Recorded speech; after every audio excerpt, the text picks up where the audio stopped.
Thank you. Thank you. Thank you. Thank you so much. Thank you. Thank you. Well, thank you so much. It is so wonderful to be here with you and to see so many people who love America. And, you know, that's what it's all about. You know, a few years ago, I would have never envisioned me being on this stage at a political rally. And it's not that I didn't care about politics. I actually started becoming engaged when I was 9 years old. I was getting a haircut, and I was looking at television, and I saw these people mowing down people with water hoses and dogs attacking people. And I really started getting very interested in what was going on from that time. But I never really envisioned myself getting into the fray. And people say, you had such a wonderful medical career. Why would you now enter the slimy world of politics? And I frequently ask myself that too. But I can tell you the reason why. It's because I operated on 15,000 patients. You saw one of them. And the fact of the matter is, it was an attempt to give them a better life and a quality of life. And you know, I realized that, sure, I could retire and put my feet up and relax and live the rest of my life in luxury, but that would be irresponsible, and I couldn't do it knowing that the lives of so many young people in this country would be in jeopardy if we continued down the same path that we're going down now. And I didn't want to trust that to anybody else. And it wasn't something that I really desired to do, to be honest with you, but I kept being pushed in that direction, and it was wonderful to be able to be pushed in that direction. And I finally just said, Lord, you know, I don't particularly want to do this, but you know, all the pundits say it's impossible, and they say you can't put together an organization and you can't raise money because you're not connected with all the big money, so it's impossible, so you really shouldn't even be thinking about it. However, I just said, Lord, if you want me to do it, you open the doors. And if you open the doors, I will walk through them.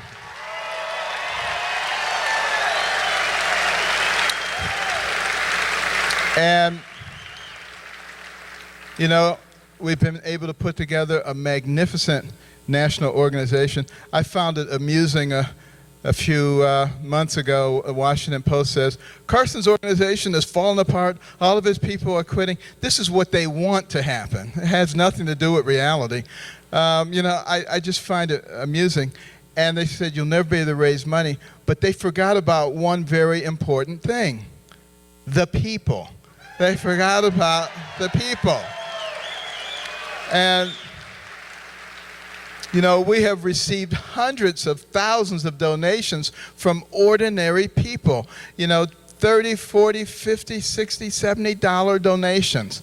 And I personally am never going to go out and kiss the boots of billionaires and special interest groups. I don't want to do that. Because as far as I'm concerned, there's only one special interest group, and that is the American people. And we, you know, this country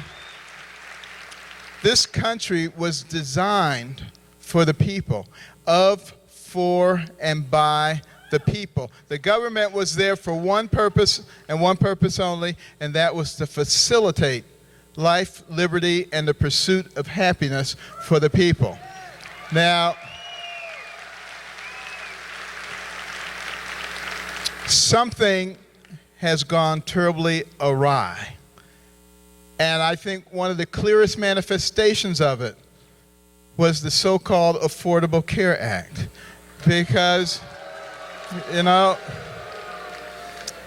along comes the government and says, this is what we're doing. We don't care what you, the people, think. We're shoving it down your throat, and if you don't like it, too bad.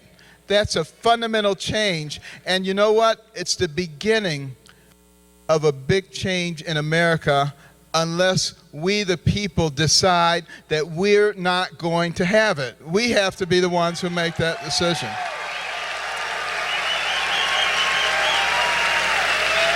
It is the people who are at the pinnacle.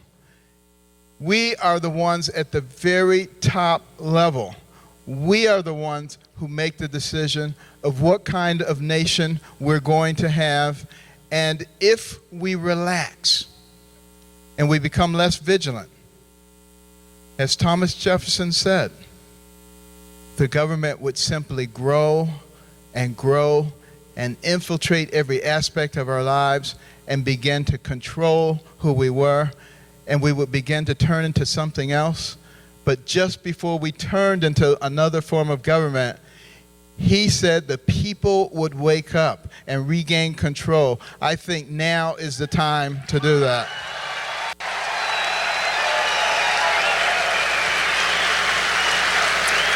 Now, you know, America is a land of dreams. And, you know, for me, it was doctor. It was the only thing I ever dreamed about as a youngster. I skipped right over policemen and firemen and went right straight to doctor. And I loved anything that had to do with medicine. I mean, going to the doctor's office was a wonderful thing. I would gladly sacrifice a shot just to smell those alcohol swabs, you know.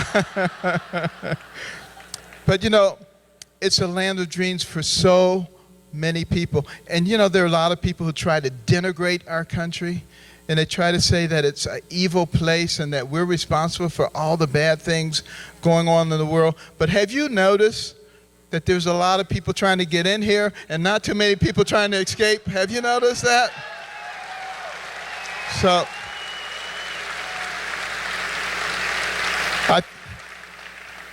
I think that says a lot. And, you know, that does bring up the immigration issue.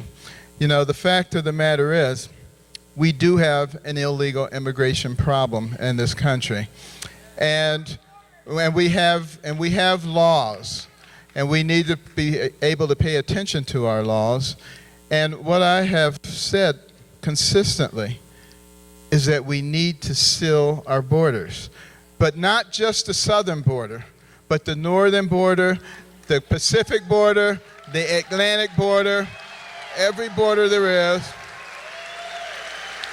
And we can use a whole series of things to do that.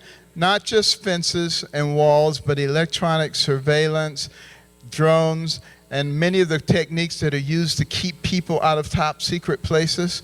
All of those things are available to us. We have the ability to do it, we just don't have the will to do it. But that will change when we have the right administration in place.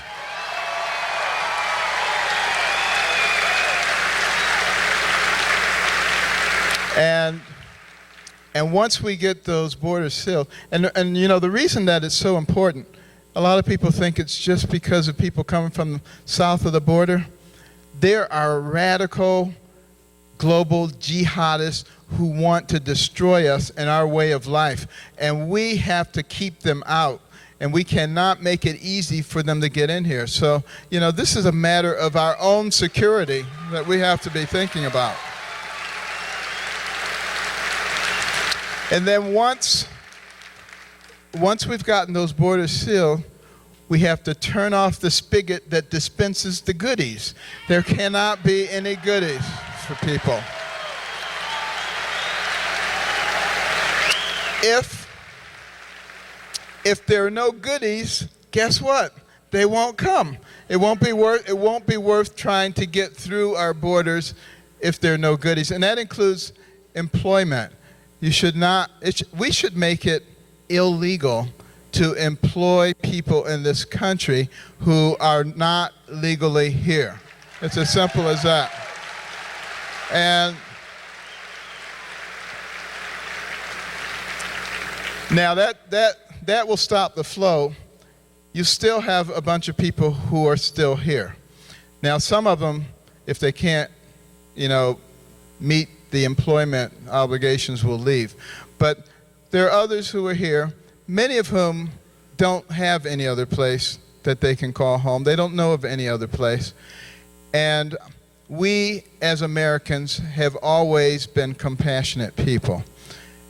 I believe it would be reasonable to give them an opportunity to become guest workers. Just guest workers, not citizens, but guest workers. That does not give you the right to vote. That does not make you a citizen. That does not make you eligible for goodies. However, it does allow you to come out from under the shadows. And we need to allow people to come out from under the shadows because they get taken advantage of, and they are fellow human beings, and we do have to recognize that. Now,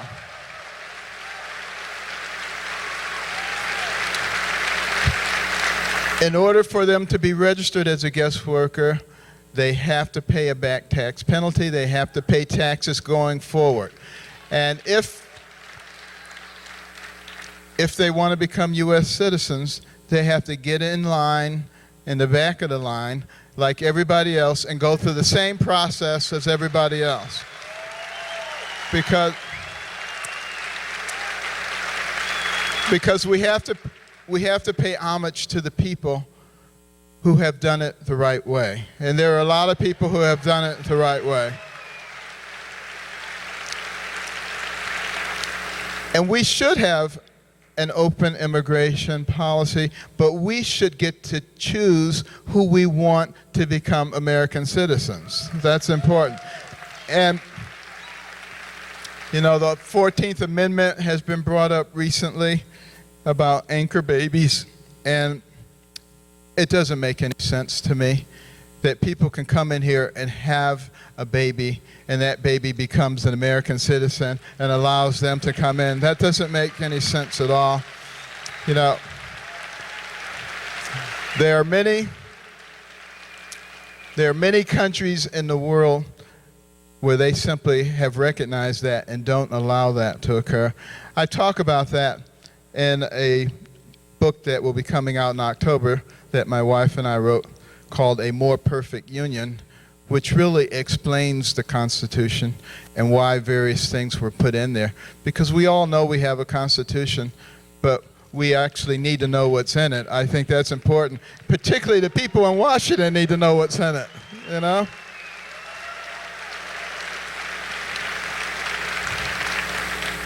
But, I don't think that there are a lot of our problems that we can't solve with a little bit of common sense and a little bit of compassion. Now, one of the questions that someone asked me today from the media, and I'll get to the media in a minute. Actually, I'm going to get to the media now. Because the only business in America that is protected by our Constitution is the press. And the reason that they are protected is because they were supposed to be on the side of the people. They weren't supposed to pick political sides they were supposed to be on.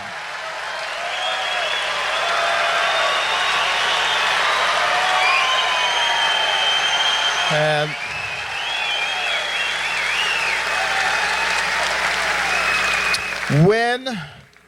when they pick sides, they enable the side that they pick to ignore the Constitution and ignore the laws. And they are being disloyal to the nation when they do that.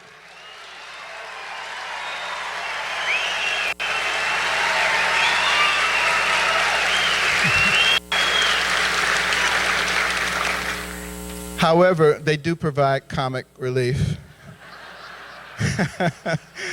You know, I was reading an article from Politico today. You know, they're one of the left-wing organizations. And, you know, they're like digging as much as they can. They go back and try to find a newspaper article from over 20 years ago in which I said, if a woman was pregnant and she had a baby with a horrible deformity and her life was in jeopardy, the question was, would I make sure that they got to hear both sides? Because, you know, my side is, you know, I'm very pro-life and I don't want anything done, you know.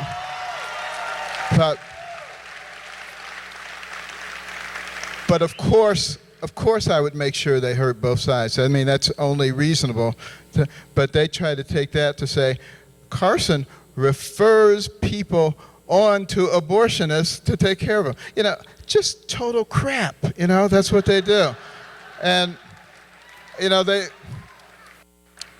and then, of course, you know, last week they take the thing where, you know, my name is on a research paper because as the surgeon, you know, I take a specimen of abnormal tissue from the brain of a child, submit it to the pathologist, who then compare it with their tissue samples. And they have tissue samples from a one-day-old fertilized egg to people who are 120 years old. And they collect those things in archives, and they compare them. And that's how they make an assessment of where this tissue was likely to have come from. And they take that and they say, yep, Carson's doing abortions, and he's taking tissues from fetuses, and he's doing all these experiments on them. Again, total crap, okay? But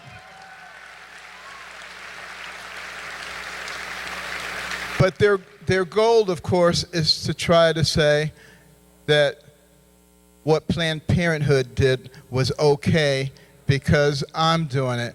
And of course, what they depend on is people not being very informed and therefore being able to be easily manipulated. But I think the American people are going to get very smart, and they're going to stop listening to all these silly tales that the press is telling.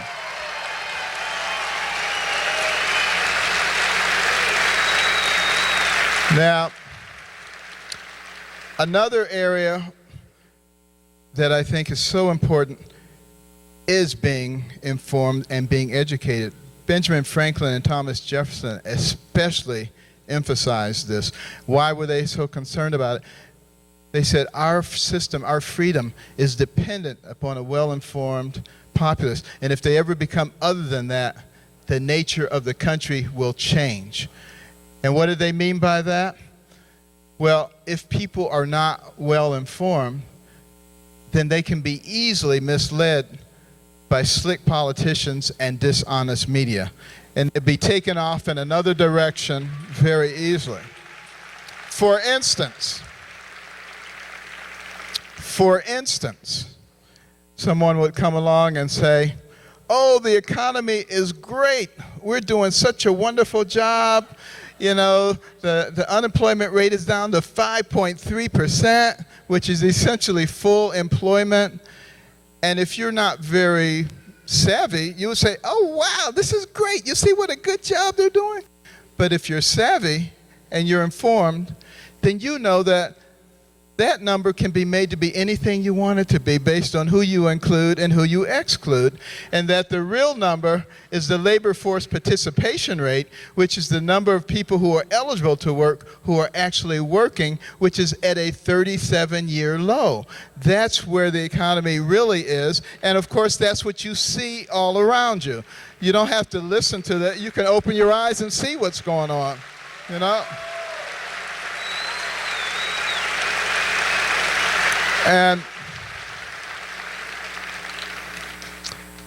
But you know, one of the things that concerns me the most is our incredible fiscal irresponsibility. You know, you've all heard about our national debt, $18.5 trillion on the way to 19 trillion. Trillion. I mean, that is a number that's virtually unfathomable. Now, try to put it into context. If you try to pay $18 billion back at a rate of $10 million a day, 365 days a year, it would take you more than 5,000 years. And that's what we are putting on the backs of our young people. And you know, Thomas Jefferson said it's immoral to pass debt on to the next generation. Immoral.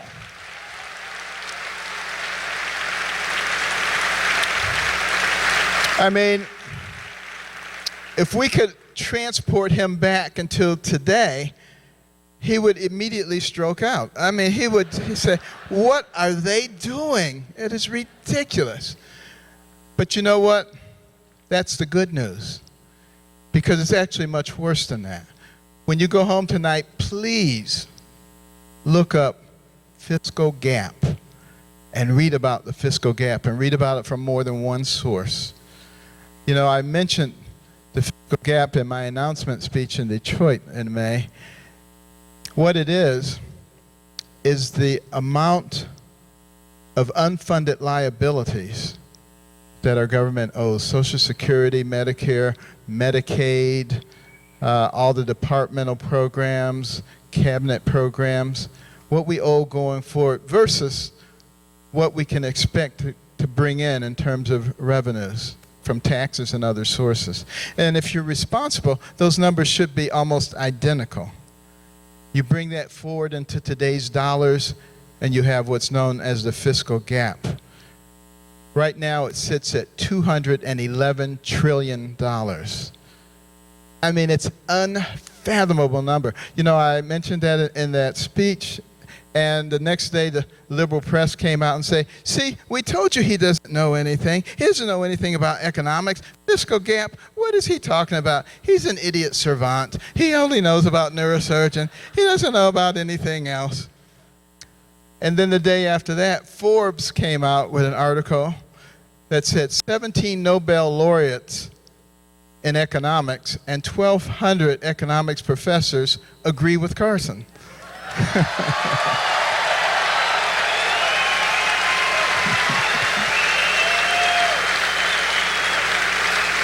Well,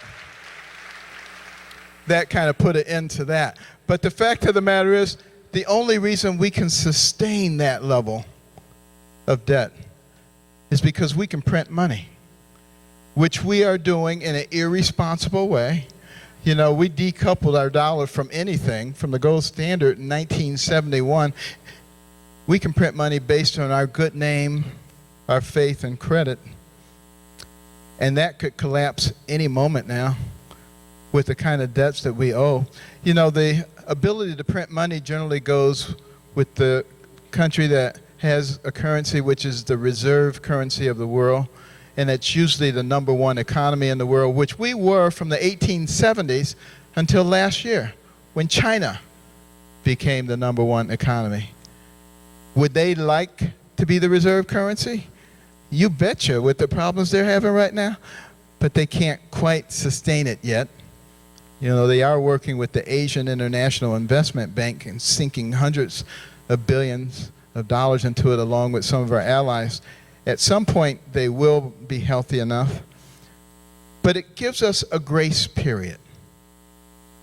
We actually have enough time, if we're smart, to turn this thing around. We can do it. You know, it has been done.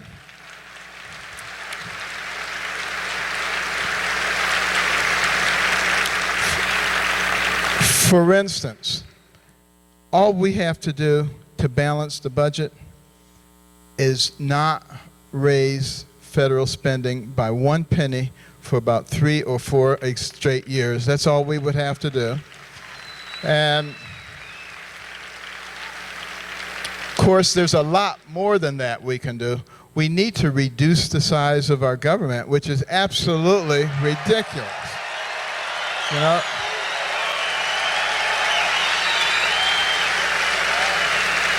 And all you have to do is not replace federal employees who are retiring.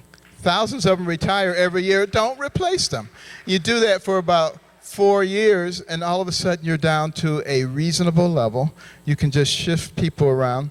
You can also call in all the departmental directors, which I would do, and I would say, cut your budget by 2 to 3%, or you're fired.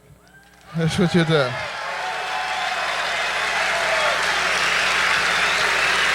And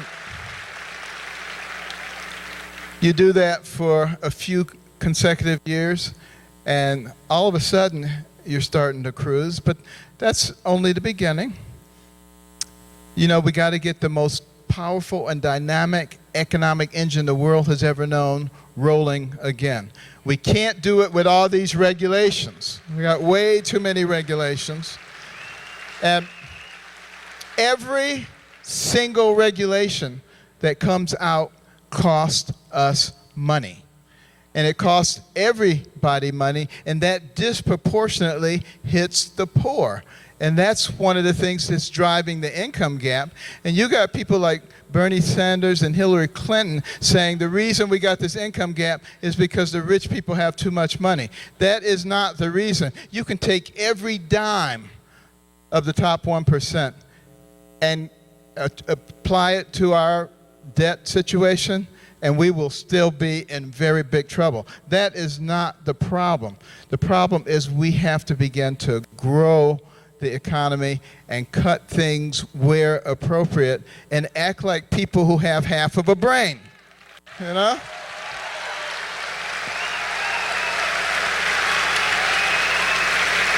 We also need to deal with taxes. You know, we have the highest corporate tax rate in the developed world. I mean, and of course that's going to drive people out of here. You know, our Secretary of the Treasury said that American corporations that do business overseas to avoid our high taxes are unpatriotic.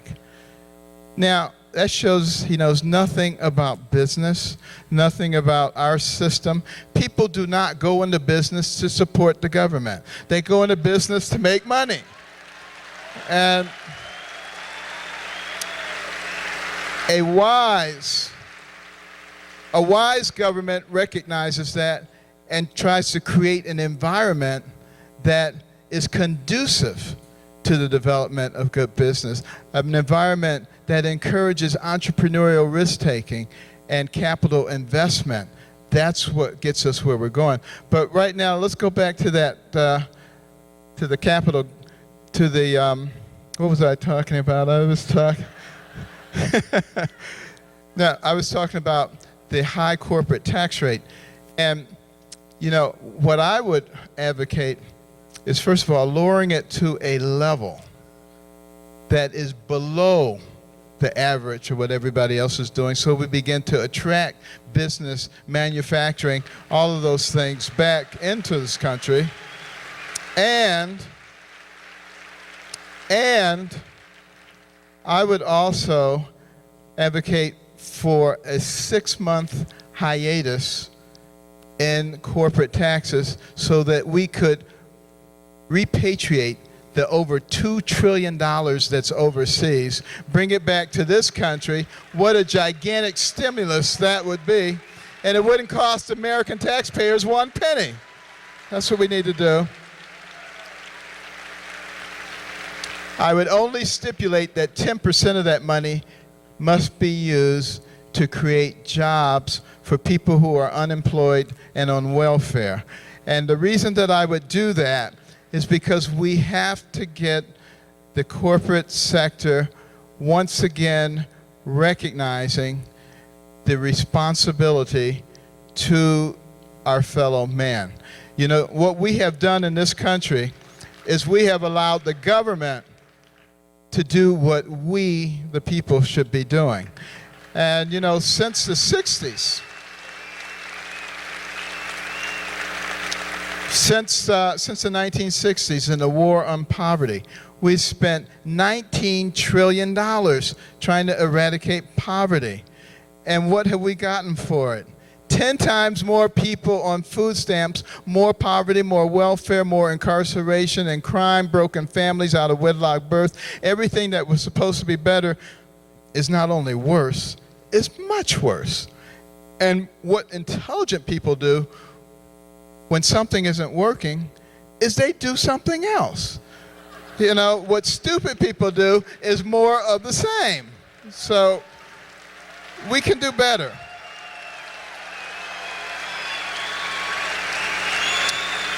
And what we have to do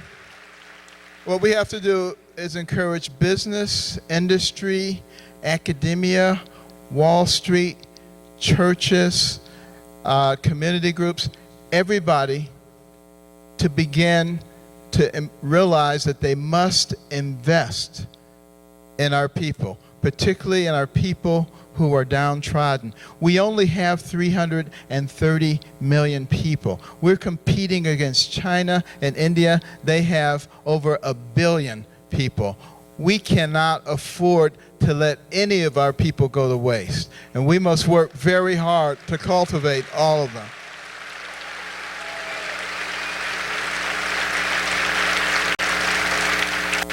Now, that's a subject I could talk on for a long time. But also, when I'm talking about individual taxes, we need to fix that system too. Our tax code is 74,000 pages long. It is absolutely absurd, and it can be very simple. As you know, I want a system that's based on biblical principles. You know, because it seems to me that God is pretty fair. Now, I know the progressives think that they're fairer than God is. I know they think that, okay? But the fact of the matter is, his tithing system is based on proportionality. You make $10 billion a year, you pay $1 billion. You make $10 a year, you pay $1 billion. You get the same rights and privileges. How can anything be more fair than that? And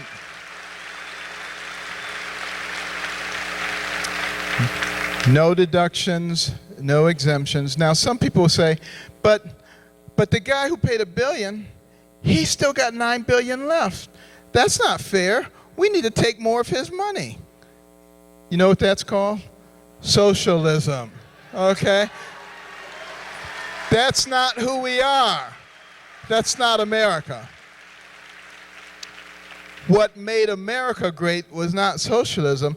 Instead, it was because we looked at that guy who just put $1 billion in, and we said, wow, he just put $1 billion in.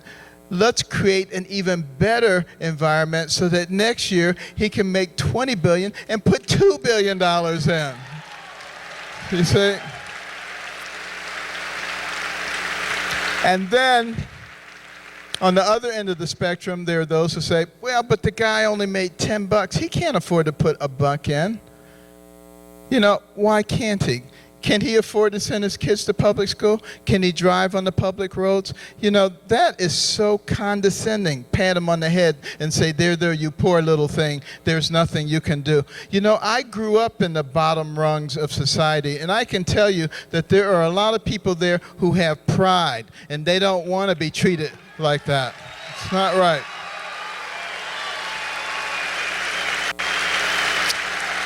And I think what they would prefer is that we put our efforts into reviving our economy so they can get a good job and climb up the ladder and become part of the fabric of America. That's what we need to be doing.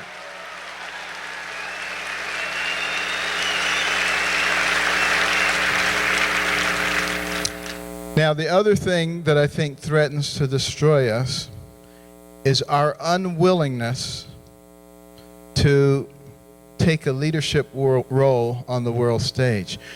You know, we are the pinnacle nation in the world, and there is a responsibility that goes with that.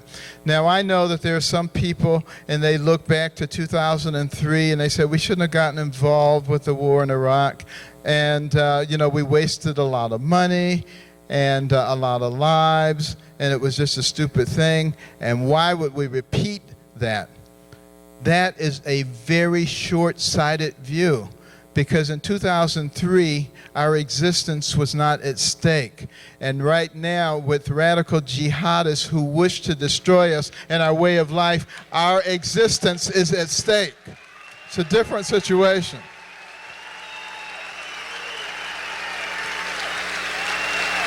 And we need to be smart enough to recognize that. And we have two choices. We can sit around and act like they're no big deal and that they're just a problem for over there. They're not a problem for us. And, we can drop some bombs in the desert. And we can say, we're doing all kinds of stuff. While they continue to grow, they continue to take land from others. And they are even recruiting people from our own country because they look like winners. Or we can say, let's not make them look like winners. Let's empower our military, which is very good, by the way.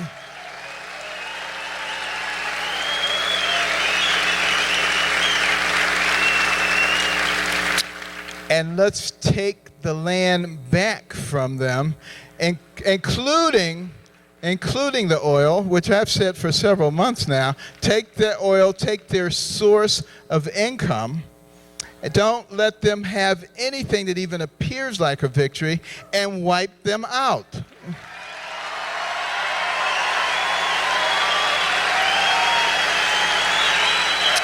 And you know what? I'm a peaceful person. I really am. But you know what? It doesn't make any sense to sit around and let somebody wipe you out. That makes no sense whatsoever, and we can do better than that. And in the long run, we actually will save more lives if we extinguish them earlier. The longer we wait, the more infiltrative and the larger they become, the more difficult it will become. And that's something that we should have learned from World War II. I don't know why we are allowing those lessons to escape us. We should know that. Now we're going to take a few Q&A, but before we do that, I just want to make one more declaration. That declaration is that, yes, I am a Christian and I do love God.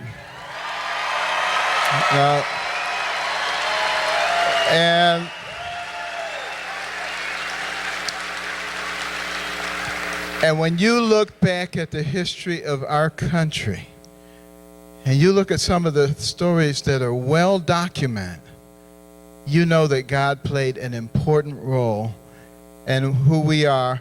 And even though the president says we're not a Judeo-Christian nation, he doesn't get to decide. We get to decide what kind of nation we are. Thank you very much. Thank you.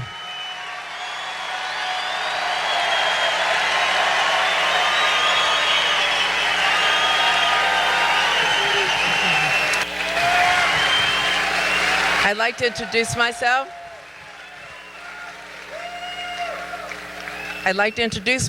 I'm Candy Carson, and I approve this message.